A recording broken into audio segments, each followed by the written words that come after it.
आपके राशि के स्वामी होते हैं शुक्रदेव, अभी दशम भाव में गोचर कर रहे हैं। दशम भाव में यानी करियर वाले भाव में अगर गोचर कर रहे हैं तो फिलहाल उनकी स्थिति न्यूट्रल कही जाएगी। लेकिन हम शास्त्रों की बात कहें तो 11वें भाव में शुक्र देव का गोचर लाभ के भाव में बहुत ही अच्छा माना गया है। कहते हैं कि शास्त्र कहते हैं कि नवीन कार्यों में सफलता, यानी कि यदि आप किसी नए कार्य को करने का सोच रहे हैं, नया घर लेना है, नई गाड़ी लेनी है, नौकरी में बदलाव करने का सोच रहे हैं, नया व्यवसाय प्रारंभ करने का सोच रहे हैं, गृह प्रवेश करने का सोच रहे हैं, नए जीवन का आरंभ यानी कि विवाह करने का सोच रहे हैं, संतान के लिए सोच रहे हैं, यानी कि नवीन कार्यों से लाभ। गोचर तो बहुत ही अल्प अवधि का है, लेकिन इस समय इनिशिएट कर दिया तो आपने कर दिया, वो लाभ आपको फिर सालों साल मिलते रहेंगे। गोचर का मतलब क्या है? ऐसा नहीं कि लाभ के भाव में आ गए तो यही 1 महीने ही लाभ मिलने, नहीं, ये एक बीज के समान है। आपने इस गोचर में वो बीज लगा दिया, पता नहीं एक बीज से कितने सेव निकलेंगे, पुश्ते बैठकर खा सकती हैं। तो वक्त की ये कीमत होती है। दोस्तों, कहते हैं ना, वक्त किसी को सफल नहीं बनाता, वक्त का सही इस्तेमाल सफल बनाता है। तो जो छोटे छोटे गोचर होते हैं ना, इसका यूज करना सीखिए। यूज नहीं किया तो बहुत पछताएंगे। कहते हैं ना, अब पछताए का हो तो जब, वही वाली हाल हो जाएगी। धन कमाने की भी एक उम्र होती है। अगर आपने धन सही समय पे कमा लिया तो आप उस धन का उपयोग कर पाएंगे। 80 साल में, 90 साल में धन कमा कर भी क्या करोगे? हर चीज समय पे अच्छी लगती है। सुबह जिस न्यूज़पेपर का आप घंटों इंतजार करते हैं, आया कि नहीं आया, आया कि नहीं आया, और जिस चमकती हुई आंखों से आप उसे पढ़ते हैं चाय की चुस्कियां लेते हुए, 2 घंटे के बाद वो रद्दी के भाव भी नहीं बिकती। तो हर चीज समय पर अच्छी लगती है। तो शुक्रदेव आ गए लाभ के भाव में, वहां पर नंबर 5 लिखा होता है, यानी सूर्यदेव की राशि में। सूर्यदेव खुद ही लाभेश, अभी अपनी स्वराशि में ही हैं। ऐसे तो आपके राशि के स्वामी के साथ सिर्फ 2 दिन बिताएंगे, क्योंकि ये 15 को आएंगे, 17 को सूर्यदेव वहां से निकल जाएंगे। लेकिन शुक्रदेव जितने ही दिन वहां पे रहेंगे लाभ के भाव में, जबरदस्त रहेंगे। क्यों बोल रहा हूं? केतु भी वहां है।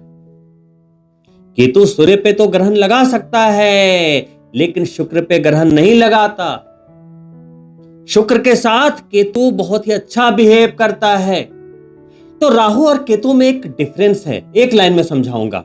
राहु कहता है कि औकात से बड़ा सोचो, आप अपने पराक्रम से दुनिया को जीत लो, दुनिया को।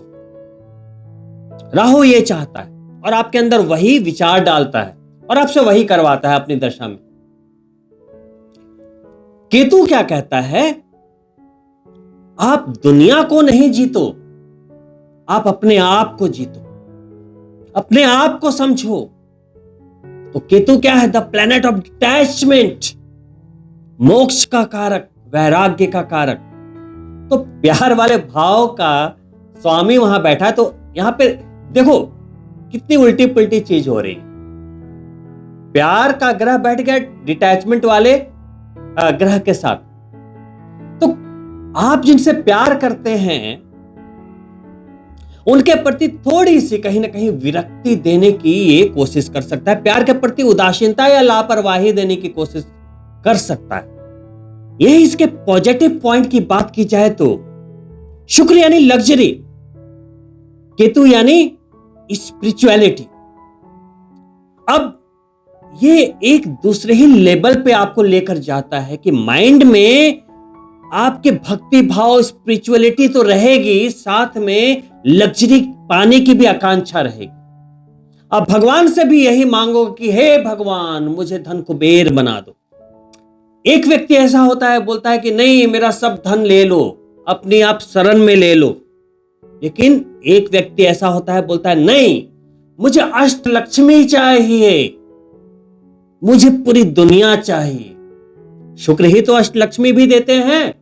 शुक्रवार के दिन देखिए वैभव लक्ष्मी की पूजा की जाती है कि नहीं। तो हर किसी की रिक्वायरमेंट अलग है। मैं भी गोचर समझा रहा हूं। जिसकी कुंडली में शुक्र केतु एक साथ आ जाएंगे, वो थोड़ा कहीं ना कहीं अपने रिलेशनशिप में, अपने प्यार में, सांसारिक जीवन में कहीं ना कहीं यहां से अपने आप को डिटैच पाएगा। लेकिन ये गोचर की बात हो रही है तो यहां पर लाभ ही लाभ है। अष्टम भाव के स्वामी आ गए लाभ के भाव में, तो अचानक लाभ के योगायोग। केतु एक मैग्नेटिक फील्ड है, तो शुक्र के पावर को बढ़ाएगा, तो आपके अंदर प्यार की बढ़ोतरी होगी, वैवाहिक जीवन बेहतर बनेगा, प्रेमी प्रेमिका के जीवन में एक नई ऊर्जा का संचार होगा।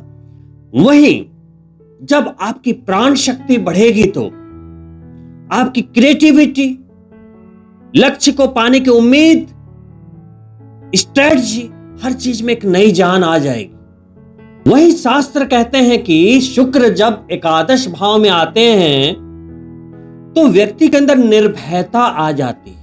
मतलब वो डरेगा नहीं, क्योंकि आगे का रास्ता बिल्कुल साफ दिखता है। जब आप कहीं जा रहे होते हैं तो जब कोहरा आता है ना, जब धुंध छा जाती है तो वो क्लैरिटी चली जाती है। अब शुक्रदेव वहां आ गए तो वो धुंध छट गई। तो जब धुंध हटेगी ना तो आपको डर नहीं लगेगा, और जब कोहरा था तो आप एक एक कदम चल रहे थे।